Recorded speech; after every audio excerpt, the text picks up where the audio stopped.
तेलंगाना के राज्यपाल श्रीमान शिव प्रताप शुक्ला जी, राज्य के मुख्यमंत्री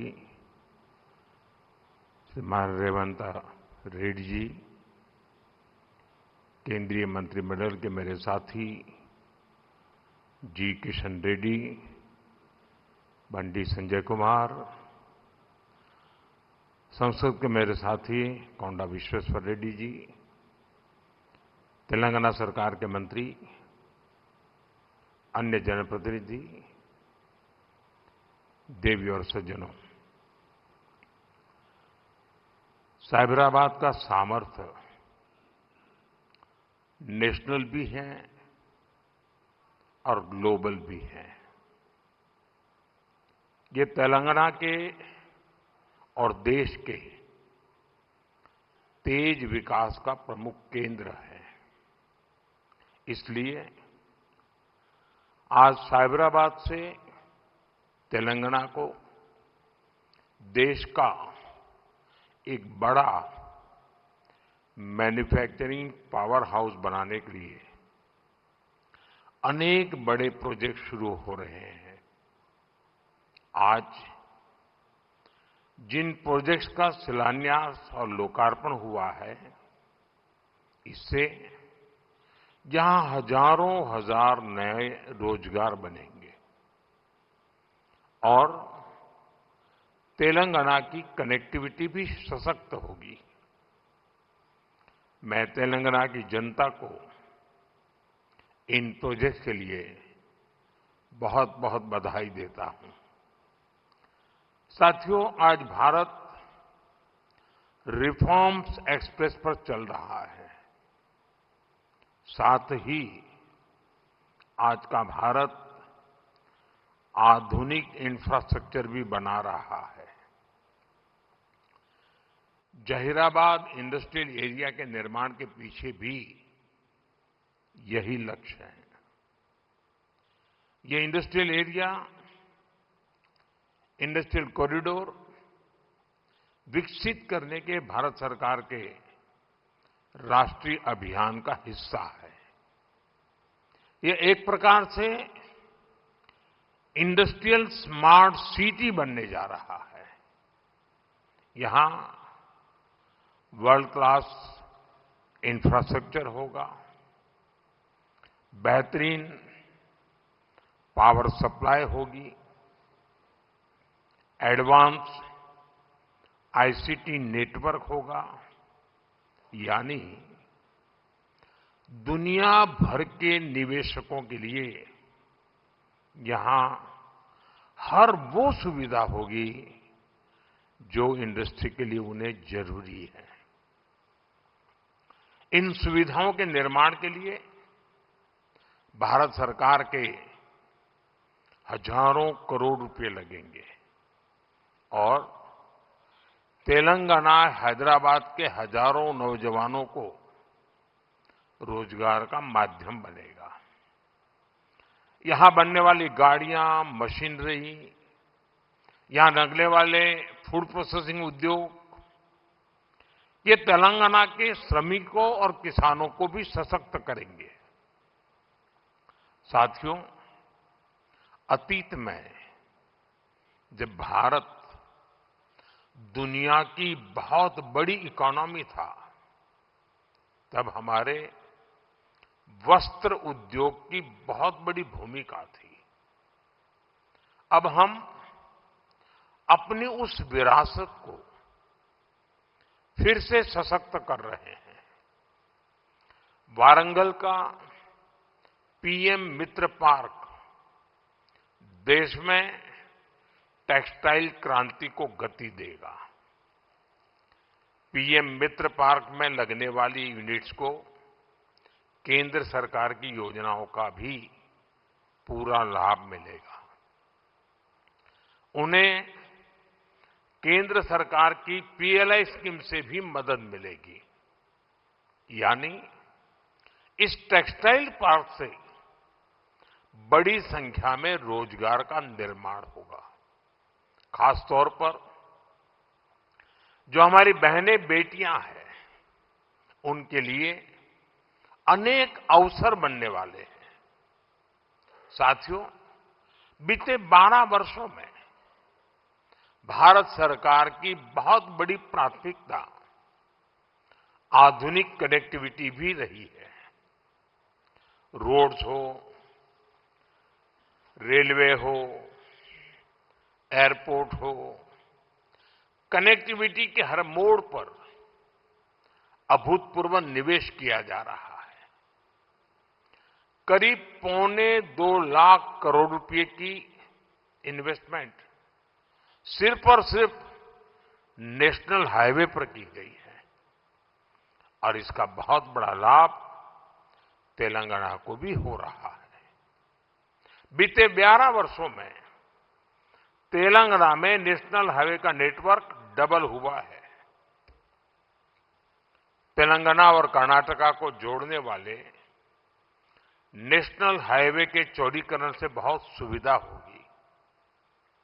इससे ट्रेवल टाइम कम होगा और किराए भाड़े में भी बचत होगी। साथियों, साल 2014 से पहले अविभाजित आंध्र प्रदेश के लिए 1000 करोड़ रुपए से भी कम का रेलवे बजट होता था। रेवंता जी सुन रहे हैं ना?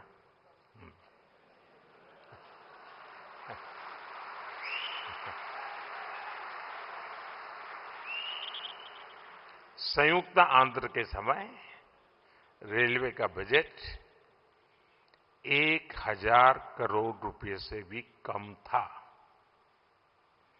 आज सिर्फ संयुक्त आंध्र की बात नहीं कर रहा, आज सिर्फ तेलंगाना का रेलवे बजट ही लगभग 5,500 करोड़ रुपए का है।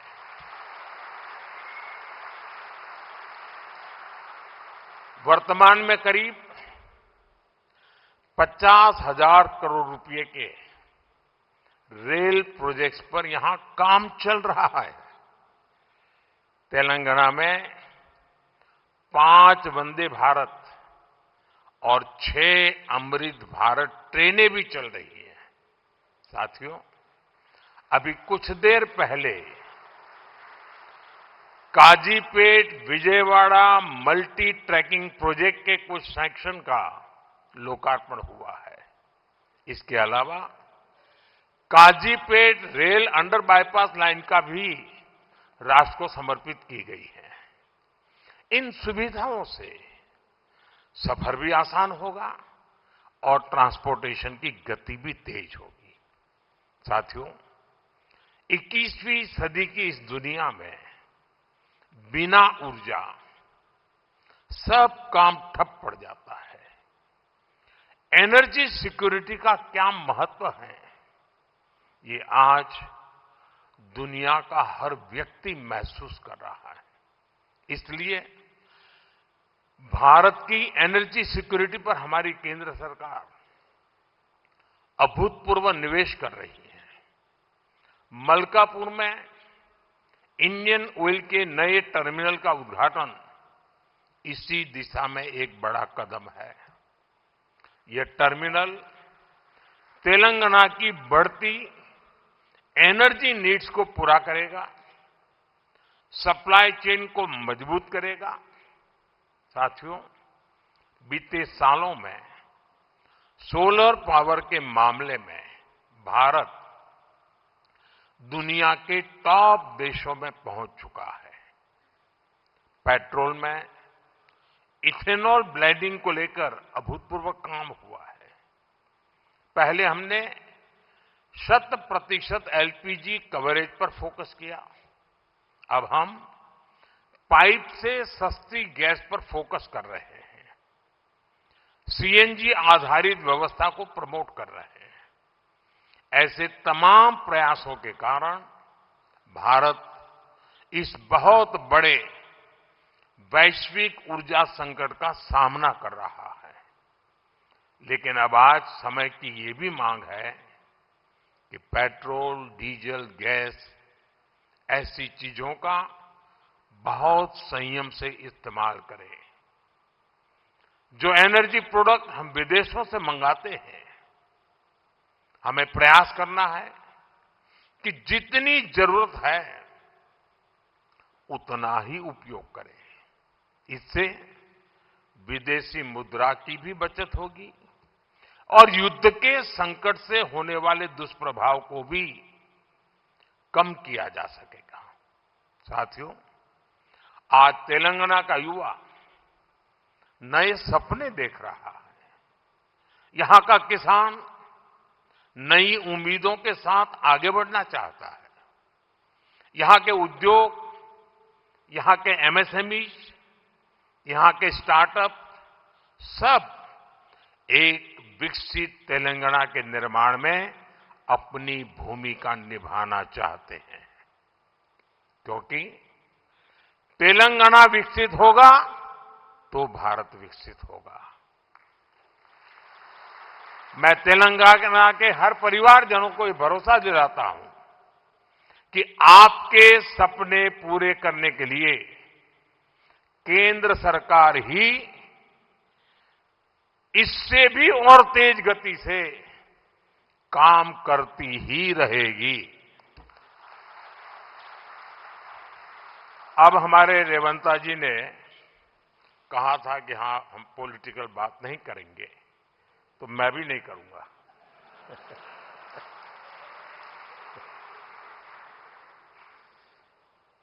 और इसलिए नॉन पॉलिटिकल बात मैं रेवंता जी से कहूंगा कि 10 साल के शासन में भारत सरकार ने जितना गुजरात को दिया वो मैं आपको देने को तैयार हूं।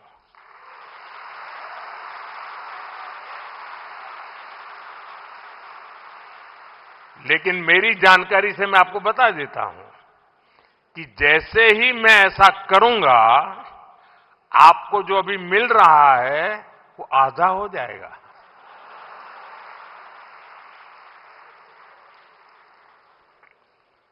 आप जहां पहुंचना चाहते हैं नहीं पहुंच पाएंगे, और इसलिए अच्छा है कि मेरे से ही जोड़ो।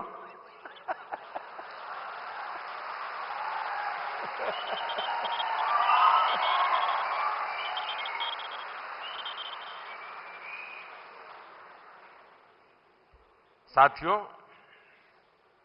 हमारा एक पक्का विश्वास है कि डेमोक्रेसी में राज्यों में अलग अलग प्रकार की सरकारें होना कोई बुरी चीज नहीं है, लेकिन देश के विकास के लिए राज्यों का विकास भी उतना ही महत्वपूर्ण है।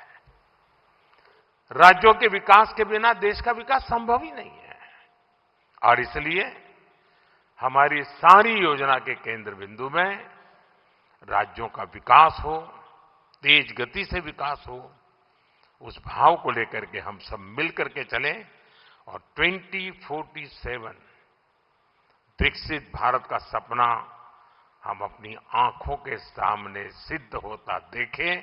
यही मेरी सबको शुभकामना है। बहुत बहुत धन्यवाद।